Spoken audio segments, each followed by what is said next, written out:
Good morning. Those who wanted to know the basic principle of CRPC deals with the registration of FIR and on investigation.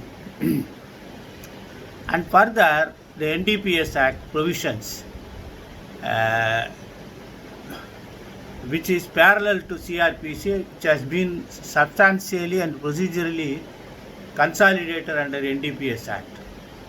And 2018, the Supreme Court has given verdict stating that the investigating officer who lodges the FIR have no power to go with the investigation and file charge sheet, and that vitiate the entire trial and resulted the acquittal of the accused.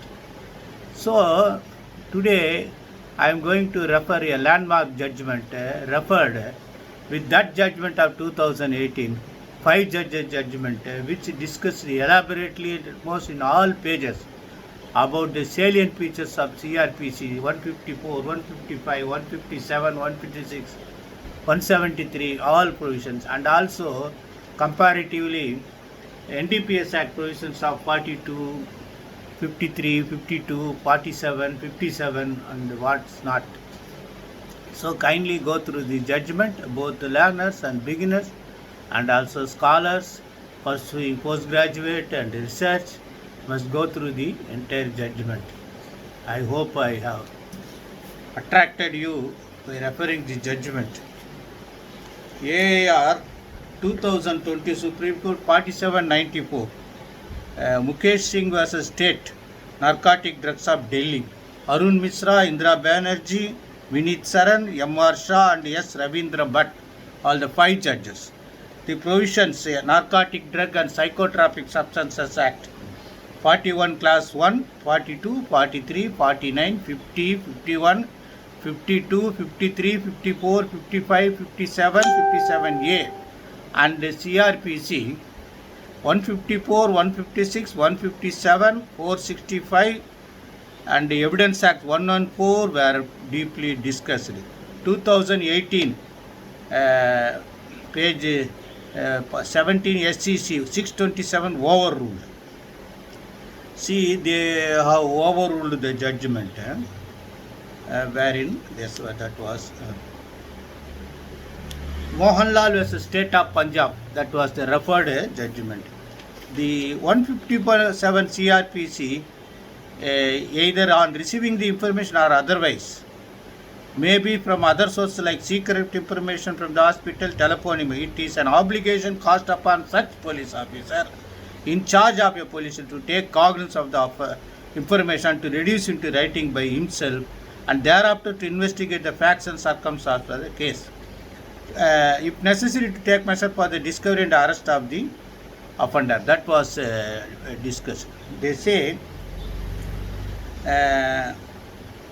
if nobody is to give formal complaint in writing, such a police officer required to reduce the same in writing, which subsequently may be converted into an FIR. It cannot be said that there is a bar to a police officer receiving information for commission of cognizance officer regarding the same and then investigating it. On the contrary, section 154, 156, 157 permit the officer in charge of the police station to reduce the information of commission of cognizance in writing, thereafter investigating the same. Therefore, as observed in AR 2014 SC 187, the VAT shall leave no discretion police officer to hold preliminary inquiry before regarding FIR. Then they say section 53 of NDPS Act authorize the central government or the state government as may be to invest any officer of the Department of Drug Control, Revenue or Excise or any other department or any class of such officer with the power of an officer in charge of the police station. So section 42 of the NDPS Act confers power of entry, search, seizure, arrest without warrant. Then they say there were difference of wording in between 42 and 53. 42 police is there. However, section 53 word police is not there.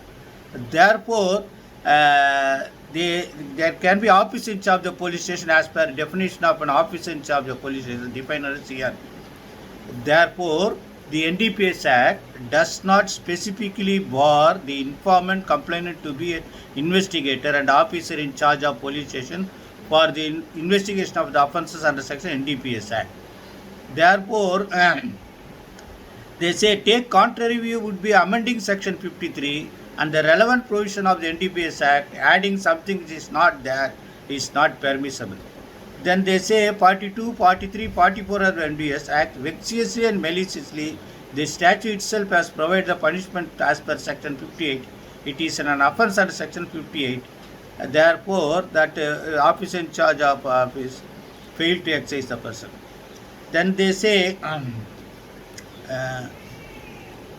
presumption under the Act is against the accused as per section 35 and 54 of the Act. And they that they say NDPS Act, special act with a special purpose, with special provisions, including section 68, which provides that no officer acting except vested him under any provision NDPS Act or any rule are made there and shall be compelled to say from where he get any information as to commission of offence.